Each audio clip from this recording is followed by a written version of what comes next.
बुरी सोहबतें अच्छी आदतों को बिगाड़ देती हैं।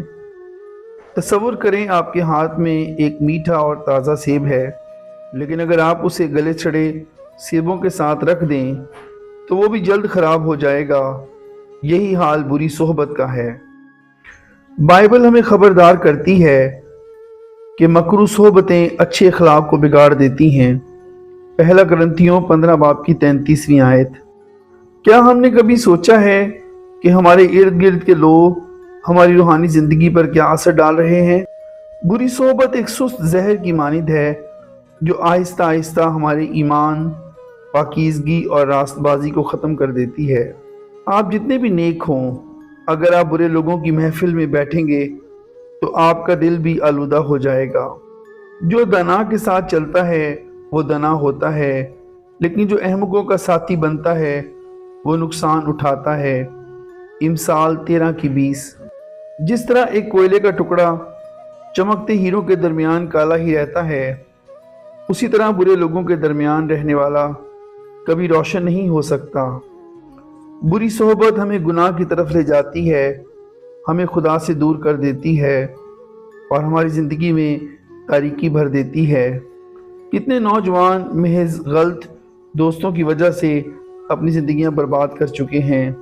सुलेमान जिसे खुदा ने हिकमत दी थी, जब बुरे लोगों के दरमियान बैठा तो उसकी हिकमत मांद पड़ गई और वो गुमराह हो गया। जब सुलेमान बूढ़ा हुआ तो उसकी बीवियों ने उसका दिल गैर माबूदों की तरफ माइल कर दिया। पहला सलातीन 11 बाब की 4 आयत। अगर सुलेमान जैसा हिकमत वाला शख्स बुरी सोहबत की वजह से गिर सकता है तो हम कैसे बच सकते हैं? बुरी सोहबत हमारे दिलों की रोशनी को धुंधला कर देती है और हमें अंधेरे में धकेल देती है।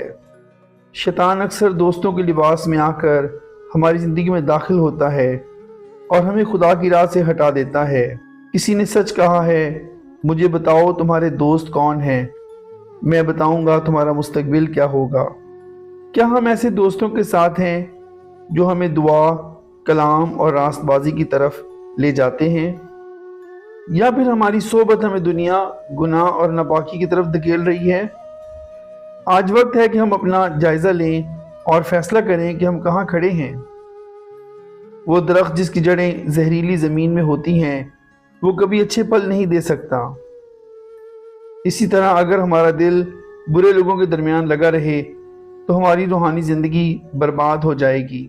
खुदा का शुक्र है कि वो हमें बचाने के लिए बार बार खबरदार करता है।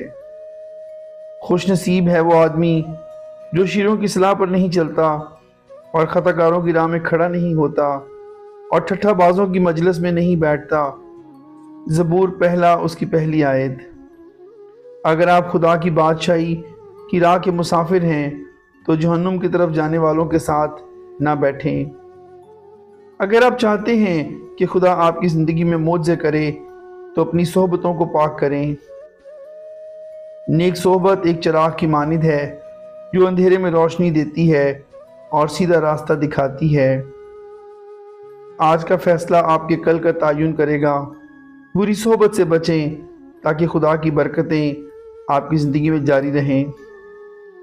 वो जो खुदा के दोस्त हैं हमेशा कामयाब होते हैं और वो जो दुनिया के दोस्त हैं हमेशा बर्बाद हो जाते हैं।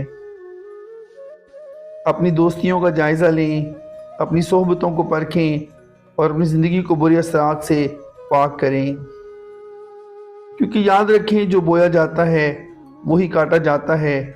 गलतियों 3 बाब की 7 आयत। खुदा करे कि हम हिकमत के साथ नेक लोगों के साथ चलें ताकि हमारी ज़िंदगी बाबरकत, पाकीज़ा और खुदा के जलाल के लिए हो। आमीन। I would like to share with you the good news of Sarfara's Mebub Ministries International. This ministry is dedicated to spreading the gospel of Jesus Christ and uplifting communities through the power of prayer, teaching, and service. We kindly ask for your prayers for our ministry, that God may guide and strengthen us in all our efforts. May the Lord bless this work abundantly. Please join us in praying for the success and protection of this ministry and its family, in the name of Jesus. Amen.